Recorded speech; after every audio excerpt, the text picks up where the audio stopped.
machine, because lots of people say when their coffee comes out it's cold.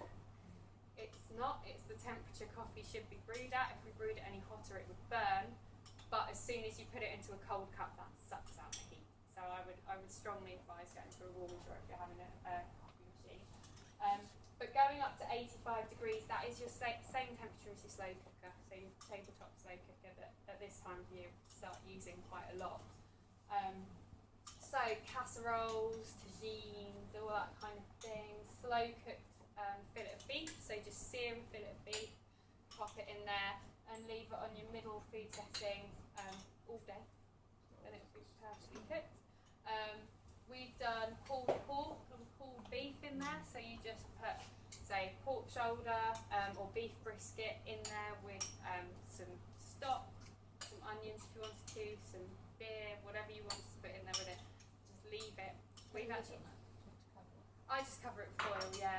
And I actually did the beef brisket and I cooked it for 24 hours, and then I made my own barbecue sauce and just shredded it through. Made that for me. No, I haven't made that for you. But that's a really nice dish to do. And I think the fact that it's tucked away, and I always say that if you're looking at doing your kitchens as a whole, and you put a really lovely worktop in, and then you go and you get a kettle and a toaster and a slow cooker and all of those things on the top, and then you can't see any of your nice worktop, and it doesn't look new for very long, does it? Because it's got all the clutter on it. If you go for this, you've got your steam oven is your rice cooker. If you've gone for a steam combi, that's your bread maker, or your moisture plus in your oven is your bread maker.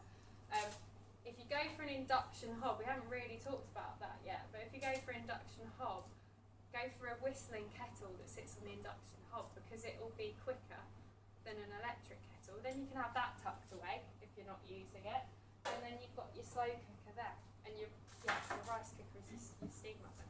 So you get rid of all those things that would be on the worktop. Obviously for plate warming is brilliant as well, but I just think for the fact you can do things like meringues, you can do your own kale crisps that we mentioned earlier, but if you use a peeler to get strips of carrot or parsnip, you can just toss it in a little bit of oil, whole grain mustard, salt, pepper, lay it on a baking tray and you get your own root vegetable crisps.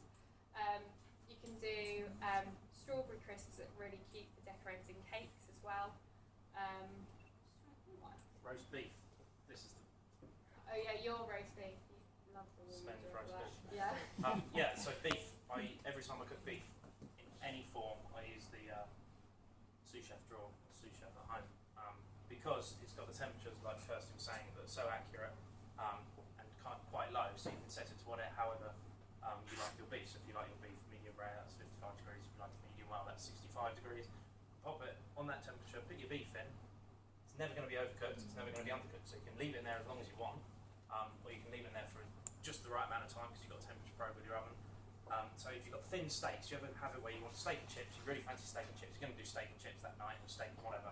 You've got the thin steak you buy from the butchers or the supermarket, really hard to cook it properly because it's either cold in the middle and you've undercooked it, it's overcooked and steaming, and then you're a bit upset because you've overcooked your steak.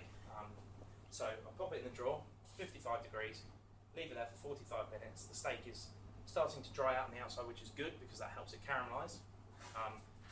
Whack on your tep pan or your induction with a big non-stick pan, really, really hot. 15 seconds on one side, 15 seconds on the other side, take it out of the pan, leave it to rest, serve it straight away, because you know you've already got the cooking has been done, it's already come up to temperature in the middle. You caramelised it, which is where you get all the flavour from. If you like something really, really crispy and beefy, go for a slightly thicker piece of steak so you can actually leave it in the pan a little bit longer, but it's going to be pink all the way through, or well done all the way through, or however you like your beef. It's going to be that all the way through the piece of meat. It's the same concept as roast beef on a Sunday. If you have a big sirloin, a big rib of beef, I grew up with my mum cooking rib of beef probably twice a year, maybe once a year. Well done on the outside, kind of raw and cold in the middle. And then this eliminates that. If anyone's ever experienced that, it's not a nice way to treat a poor cow after it's grown and aged and done all these lovely things for you. So same concept, leave it in there, 60 degrees, 55 degrees, whatever. 2 hours, go to church, go to the pub, watch the Grand Prix, whatever you do on a Sunday. Take it out, pop it in the oven with your roast probe. making sure that it's hitting that temperature that you want. When you buy your ovens, it comes with a book, it helps you.